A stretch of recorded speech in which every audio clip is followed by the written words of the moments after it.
Dorayaki, and I'm actually like getting butterflies just looking at this plant in the viewfinder.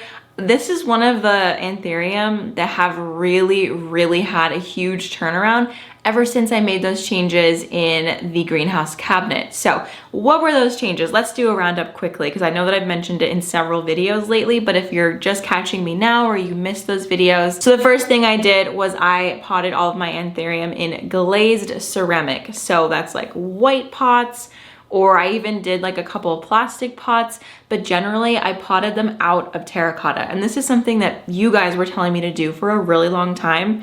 And I was just being stubborn and I didn't want to do it, but I finally did. And it was literally one of the best things I could have done, because it takes them a lot longer to dry out now. And if you're familiar with anthurium, they really don't enjoy drying out completely, at least in my experience. But that's what I was doing for so long because they were in terracotta. And with my watering habits, things just fell to the wayside, if I'm being completely honest.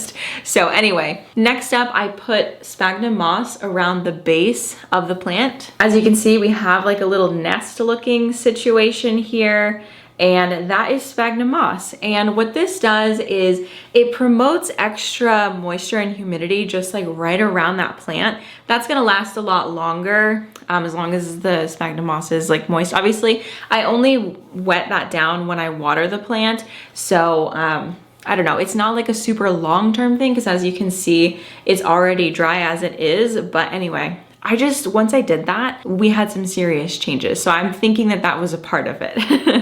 It also helps that if the plant is going to start rooting, this is like getting heavy for me.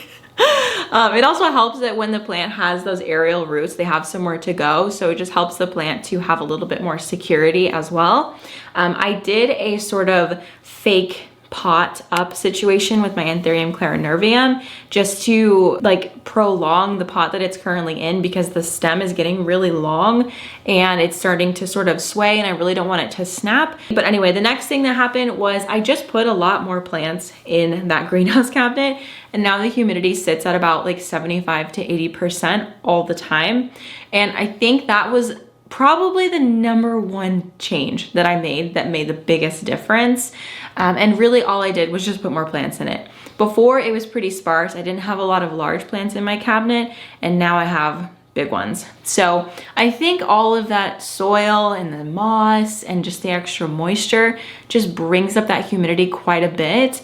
And you know, people always told me that if your environment is very humid, your anthurium will put out big leaves. And I thought that it was humid in there at like 55, 65%. And so now that it's been consistently above that, I'm getting anthurium leaves that are like record size. Like for example, this is the leaf that it put out right before this one. Like look at the size difference. You would think that would take years to size up that much. Nope, it just took making a couple of changes. So if you're out there and you really like anthurium and you're kind of struggling, honestly, I'm gonna say a closed environment is amazing for them. I know there's gonna be people out there who say otherwise, that they don't necessarily need a ton of humidity, but I'm gonna say that they're gonna be incredibly happy if they do have it. Will they survive without it? Definitely. You can make up for it by just supplementing more water, but this humidity trick and the moss trick and the glazed ceramic pot trick, honestly, the combination of that is like the greatest thing I've ever done for them. And we are getting beautiful velvety leaves like this. Like this leaf is so round and beautiful. It's exactly what I always wanted this plant to do. And I'm just really happy with it. It's absolutely perfect. As mentioned before, this video is sponsored by Squarespace, the all-in-one platform for building your brand and building an online presence. So I've actually made 2 websites with Squarespace already. My personal De La Plants website, which will be launching soon, and then the Potted Together website for my podcast. So if you didn't know, I do have a podcast, and on our website, we sell merch. We also have show notes up there. So if there's any notes from an episode that we need to share, sort of like a blog situation. So through Squarespace, we were able to open a shop. We even connected a third party to it because we don't do the fulfillment for our merch. One of my favorite ways to beautify a website and keep it up to date is to connect a social media account to it. So we also did that for Potted Together. So we have like a scrolling bar at the bottom of the website with all of our posts, so that, I don't know, I just think that it's nice to have updated photos on the website, but it can be hard to do that all the time. So having something like a social media integration is really nice. So if you're wanting to start an online presence through a website, I would highly suggest Squarespace. You can head to squarespace.com to try a free trial. And then once your trial ends, you can go to squarespace.com/BeccaDeLaPlants to get 10% off your first purchase of a website or domain. The next plant we're going to discuss is my Scindapsus pictus. So this plant, you guys, I need to relax for a second. I've been sitting up pinned straight, my back hurts. Anyway, this plant is so lovely. I love how striking these leaves are. The details on these leaves is seriously incredible. I love that each leaf is like sort of similar, but also all unique. It's a plant that's also very vocal, so when it's thirsty, it will let you know. As you can see, mine, the leaves are starting to curl up, and what they'll do is they'll curl in like this and make little tacos. That's how you know that it's thirsty. But otherwise, the leaves are super flat and it just looks absolutely beautiful. It's a trailing plant. I have seen people grow them as shinglers, which means that they put them like on a plank of wood and the plant literally just like suctioned itself to the wood. But I really like them as trailers. I actually recently cut mine because it was putting off like a long piece that had like tiny little leaves. So whenever that happens, I honestly just cut it off, and it's usually not even worth propagating. I just toss it because the leaves are literally like the size of a quarter. Not worth propagating in my opinion.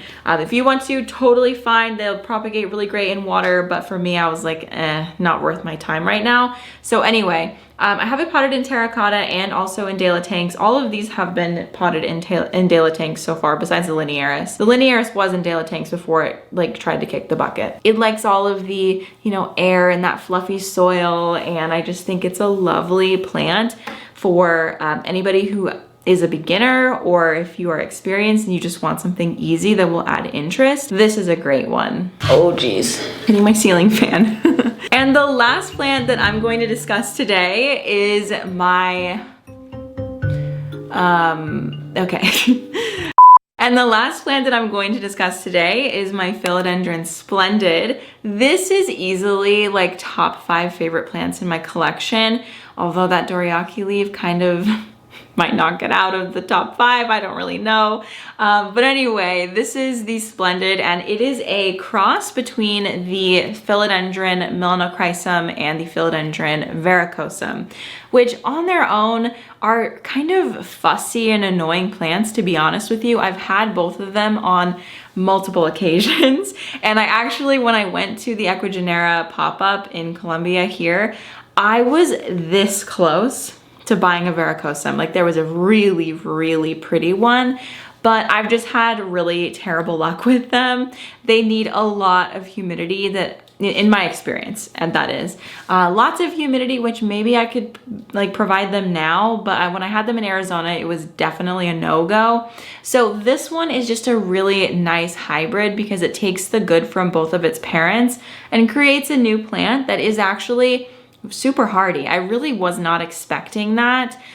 It just looks really good, and as you can see, I have it growing up a wood plank right now, and I recently chopped and propped this plant so that I would have only large leaves, because it started out as having really big leaves, and it was actually gifted to me by somebody in the plant community, and I was so happy with the leaves. They were just absolutely shockingly beautiful and big, but once the leaves started coming out from my care, they were like this big and really unimpressive. They honestly looked like melanochrysum leaves, which I don't really like the Philodendron melanochrysum. Okay, I've already talked about why I don't like the verrucosum, but the melanochrysum, it just likes to throw out runners, and most of the time it looks like a glorified micans, which is like another velvety leaf plant, which is amazing, but it's not the same as what a melanochrysum should be. You know, melanochrysum are known for putting out really long, velvety, heart-shaped leaves, and